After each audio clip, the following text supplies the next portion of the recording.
There is a hidden history that has been deliberately obfuscated from the peoples of the world, and that's why I am on the trail of the Nephilim. The Genesis 6 narrative states that the Nephilim are on the earth in those days and also afterwards. If that's true, can we find evidence that corroborates this? I'm L.A. Marzulli. Join me as we go on the trail of the Nephilim.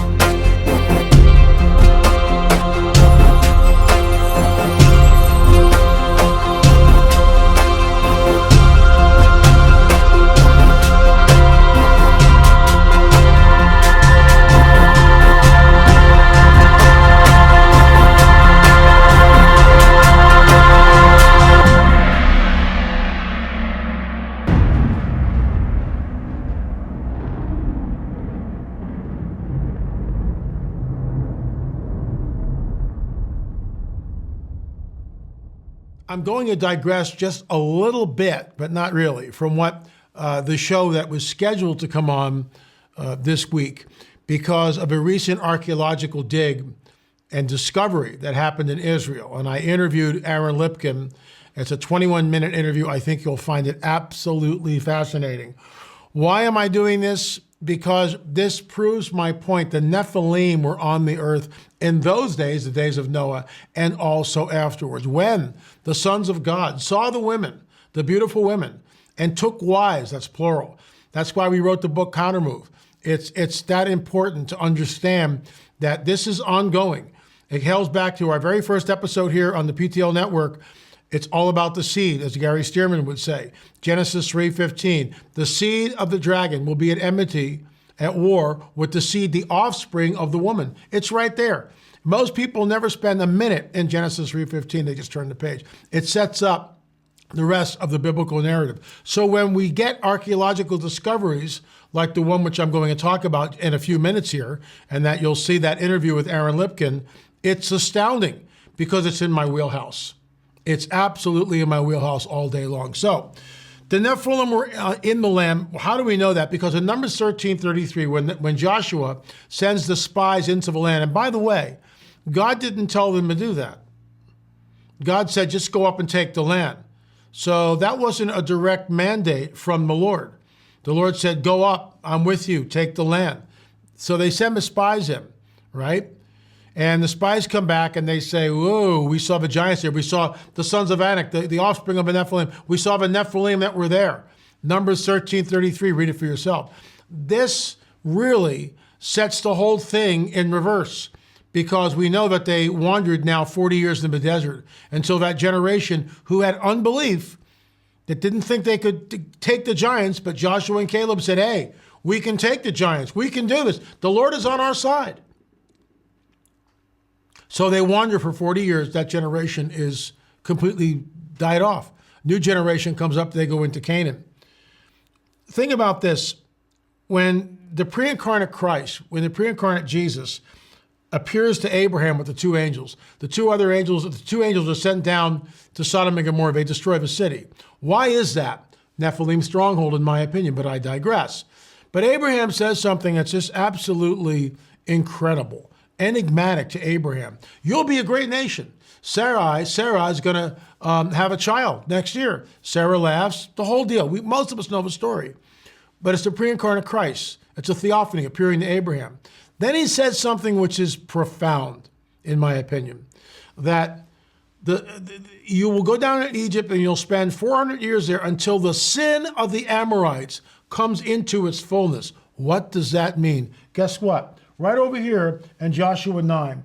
Now, when all the kings who were beyond the Jordan in the hill country and in the lowland at the western edge of the hills of Judea and all along the coast of the great Mediterranean Sea toward Lebanon, the Hittite and the Amorite, the Canaanite, the Perizzite, the Hivite and the Jebusite, and heard of the victory by Joshua over Ai. Amorites are listed right there. There's something going on here. And why does God wait 400 years? But then, there's a mandate. There's a mandate which people have a lot of trouble with because the God of the Bible, the loving, holy God, And the man God, Jesus, that's, if you've seen me, you've seen the Father. That's what Jesus says. If you've seen me, you've seen the Father. Show us the Father. If you've seen me, Jesus, you've seen the Father. So Jesus tells us exactly, if you've seen him, Jesus, you've seen the Father. Incredible. All right? But this mandate comes down to wipe out all the inhabitants in the land of Canaan. A lot of Bible commentators will say, that's because the sin was blah, blah, blah, blah, blah. Well, I'm not buying that for a minute. Something else is going on. What do we have in Numbers 13:33? The Nephilim are there. Who are the Amorites? A Nephilim tribe. They are there strategically placed. And I truly believe that many of these tribes, with their names like the Anakim, it denotes a genetic disposition. It denotes a genetic characteristics.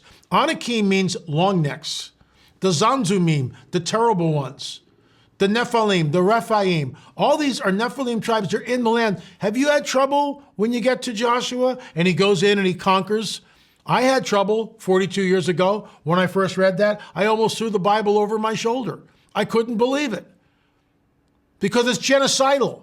We can't get around that unless there's a hybrid entity from the seed of the dragon, which has created this unholy union with the women of earth. And the offspring is the Nephilim. Let's move on. So here we have Mount Ebal, and you can see it right there. It's an unbelievable picture. And another shot, this is a drone shot of Mount Ebal, more than what meets the eye. And there's absolutely much more than meets the eye, and we'll get into that. So this ancient curse inscription deciphered from the tablet discovered during an archaeological wet sift on Mount Ebal. And here is what it says, and I'll get into that in just a second. So you can see here that it's being covered in Jerusalem Post, in a lot of different papers all across the world. The divine name Yahweh from Mount Ebal, and we see it right there. It's absolutely incredible. This little tablet rewrites history, it really does. But this is what it says. Think about it. Cursed, cursed, cursed. Cursed by the God Yahweh. You will die cursed. Cursed, you will surely die. Cursed by Yahweh. Cursed, cursed, cursed.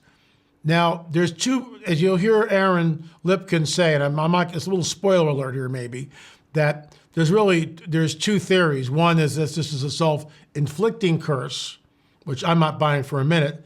The other one, which is in my wheelhouse, this is a curse against the inhabitants in the land. Remember, Joshua builds the altar right after he destroys the city of Ai. That's when he constructs the altar, Joshua's altar. And this little tablet was found at Joshua's altar.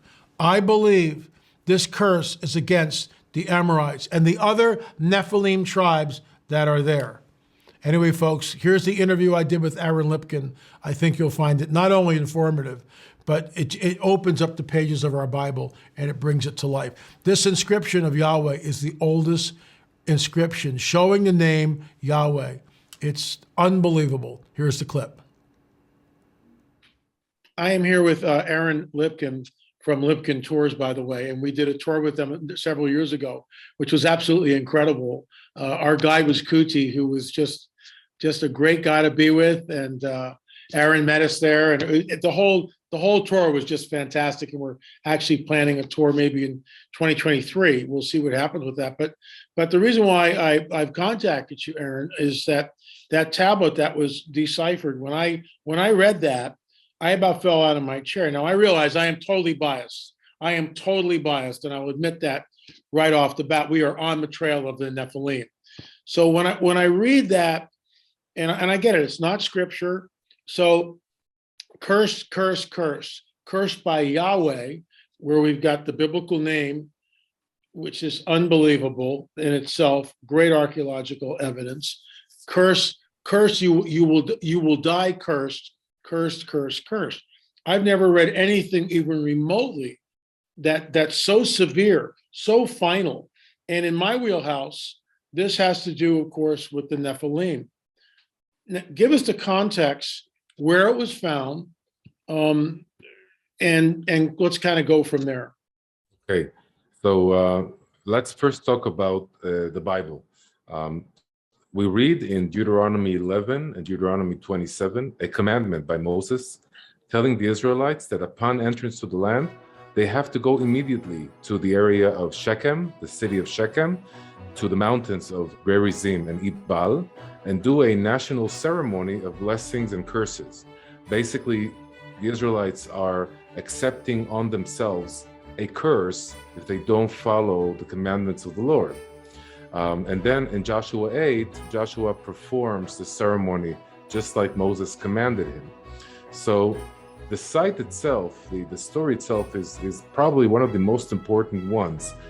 The ceremony parallels Mount Sinai. It parallels the covenant at Mount Sinai. And so for centuries, archaeologists have been looking for any type of finding or remain to that ceremony, and specifically looking for the altar that Moses commanded Joshua to build as part of the ceremony on Mount Ebal, and they couldn't find it.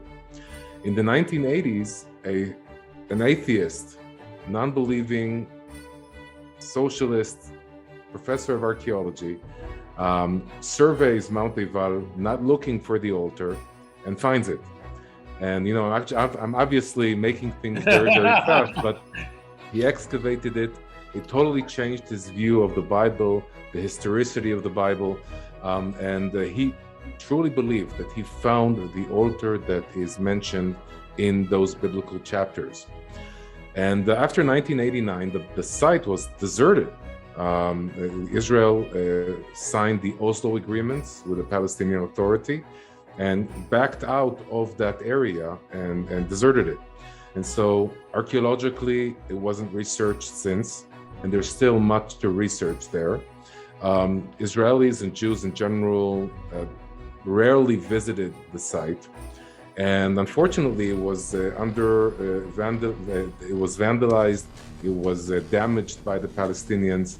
The Muslims in Israel understand that there is a problem with the connection to the land of the Jewish people, and they're trying to erase every remnant of connection in order to erase history, to change history. Come yours truly, Aaron Lipkin, who fell in love with Professor Adam Zertal and the discovery of the altar, Joshua's altar on Mount Ebal. And I met Dr. Scott Stripling in 2017, who's been excavating in Samaria in the last 30 years. And we decided that enough is enough. Something has to be done. The research has to continue. The site is so important. It was not just a site for a one-day ceremony. This was an Israelite temple. It was actually used after the ceremony itself for 70 years. And so there has to be a lot of findings there that could shed more light on the biblical story. The problem is we can't excavate because you need a license to excavate there. The Palestinian Authority won't give us one. It's not. Israel will not give us one. And so the solution was to extract the archaeological dump from the 1980s to a township called Shtavei Shomron. Scott came there with his crew after it was put there. And what he did is he wet sifted it, which is a certain technique in archaeology, and also used a metal detector. These two techniques were not used by Adam Zertal. He missed 70% of the findings in the dump. And so, Scott found amazing stuff. But one day I get a phone call. Scott says, Aaron, the metal detector beeped. Come over here ASAP. I jumped on my Jeep, as fast as I could, and got there, and Scott opened his hand, and I saw this small rectangular plate on his hand. And I asked him, what is that? And he said, listen, I can't tell you, I don't know, we have to analyze it, but I've seen things like this in other times in history, mostly in Roman and Hellenistic periods, where you had curse tablets that were, or amulets. And so this thing was sent to the university here in Israel. They tried opening it. It's basically this piece of metal that's folded. So they tried to open it to see what's inside. It started falling apart, crumbling. So they immediately stopped. They sent it to a different university in Prague, where they used special radiation X-rays to scan the outside and the inside without physically penetrating into it. And results just came in a few weeks ago.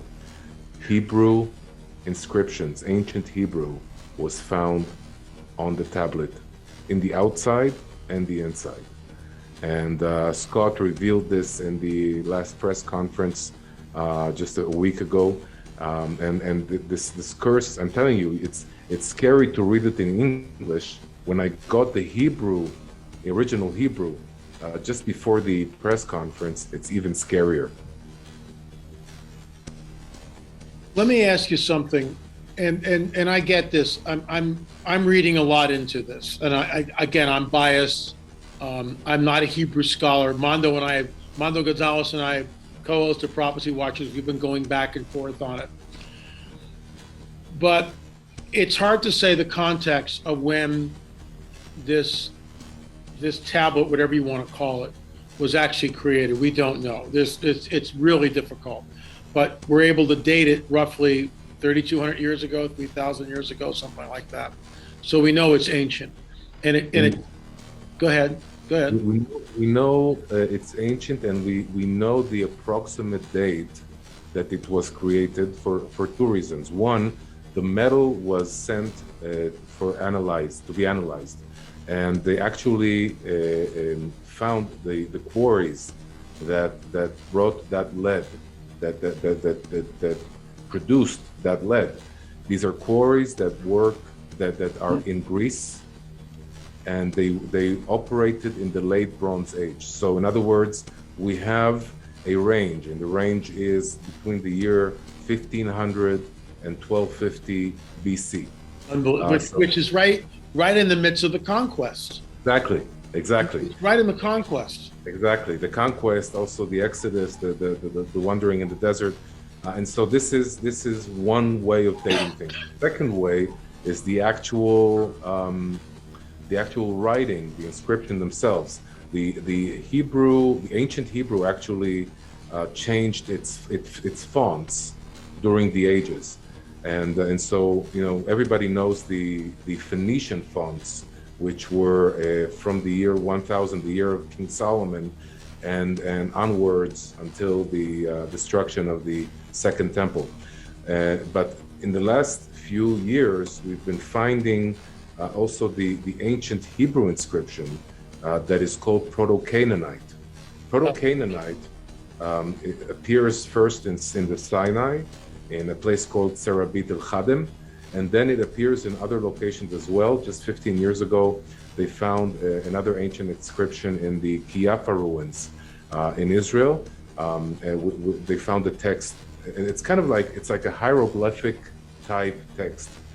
And so when we found this inscription on Mount Eival, we found Proto-Canaanite Hebrew. And that also dates it to exactly roughly the late Bronze, early Iron Age period, 1400 to 1200 BC. So this is truly, truly exciting and amazing. This is the most ancient Hebrew text that was found. It's when I heard it, I was kind of, well, let's see what it says, and then I watched the clip and the press conference and just about fell out of my chair. So in my opinion, and I'm just going to throw this out, this is what I think we're looking at.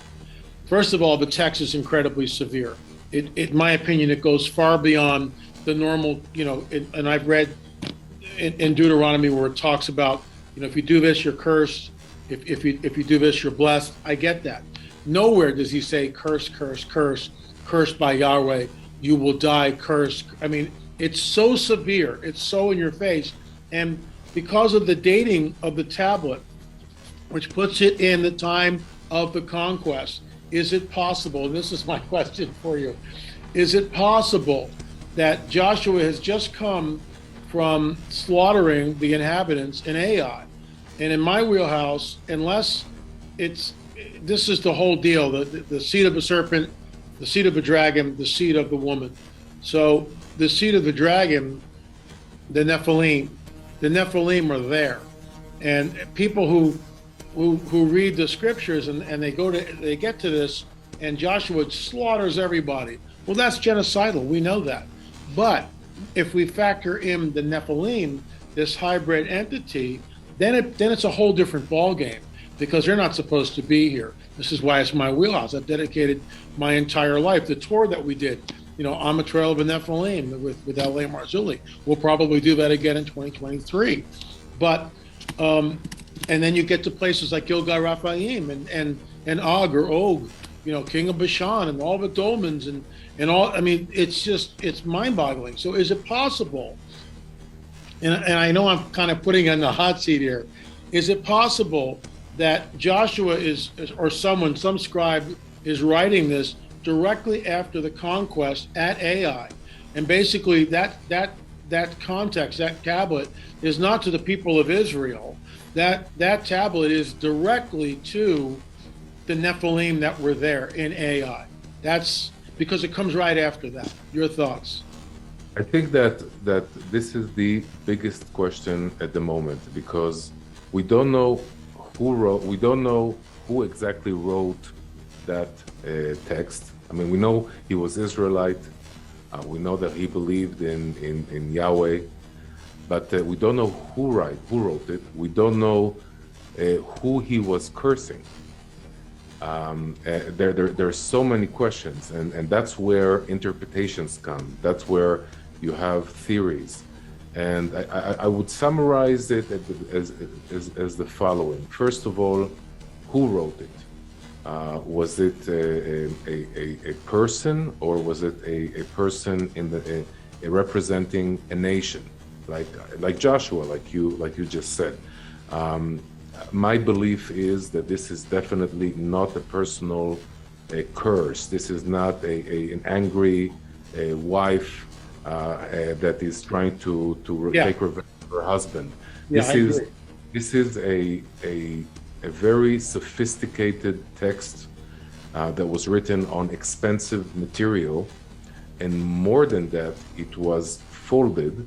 And according to Professor Gershon Galil, the action of folding a document, of folding the metal tablet, is a clear sign of a legal declaration. Wow. Or a legal intent. So that's concerning the intent of the person that is writing the curse. Who is the curse intended to? And I think that there are two options. One option is a self-inflicted curse, parallel to the chapter of Deuteronomy 27, where the Israelites are saying, "Cursed be the man who makes an idol. Cursed be the..." So there is a whole list of curses that are self-inflicted.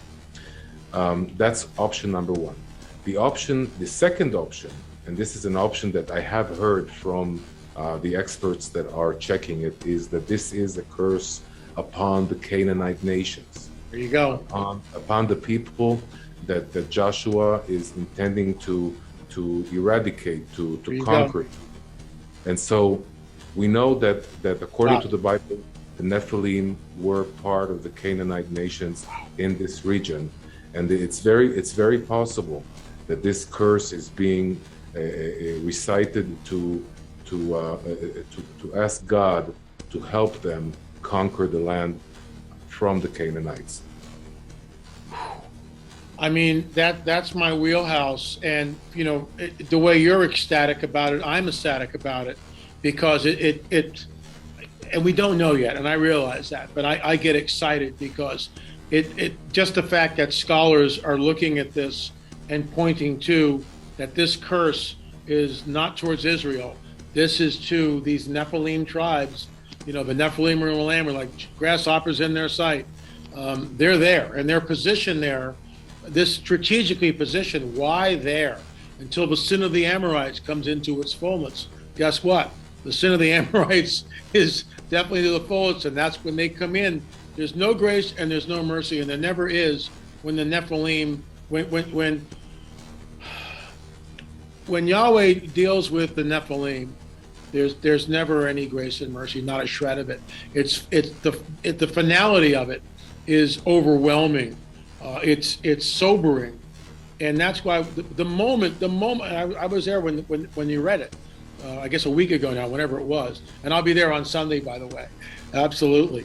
But the moment I heard it, I mean, like I said earlier, I just went, this is a curse against the Nephilim, and you basically echoed that. So I'm just really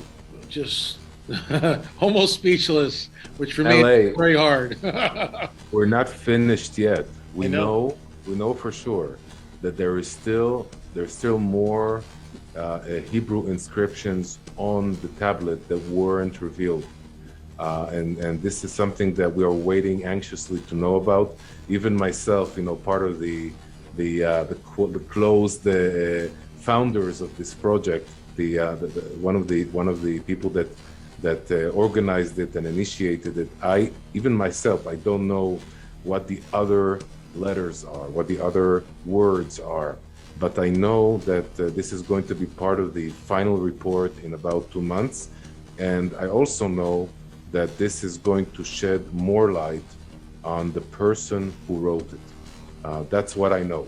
So stay tuned, and all our viewers, you're all invited to join our virtual conference this Sunday about the inscription, the Ibal inscription. I'll be leading a session. Dr. Scott and Dr. Peter are also going to lead sessions, and you can register at altarofjoshua.com. I will definitely be there. Aaron, thank you so much for coming on the record. I really appreciate it, and we'll be doing updates if you're willing to do that, because it's incredible information. It's astounding, and once again, thank you so much. Really appreciate it. Bye. Shalom. Shalom. Thanks so much for watching On the Trail of the Nephilim, an incredible interview with Aaron. It's in my wheelhouse. I believe that this curse was pronounced, we don't know who by. It might have been Joshua, but we don't really know. And so the bottom line for me is this. I believe, and more information needs to be done, and I could be wrong here, but I'm going to bet all my chips on this, that this is a curse against the inhabitants, the Canaanites, the Perizzites, the Nephilim, the Amorites, the Anakim, the Horites, the Zamzumin, all different tribes in the land of Canaan. And that's why the mandate, because they're not human. They are not human. And the seed of the dragon is at war with the seed of the woman. Remember, the Israelites are carrying the seed of the woman with them. Think about that. The Israelites are carrying the seed of the woman with them. It won't manifest for another, 1,500 years, but they're carrying the seed. It is a seed war. Anyway, folks, thanks so much for watching. We will see you next week with another exciting episode of On the Trail of the Nephilim.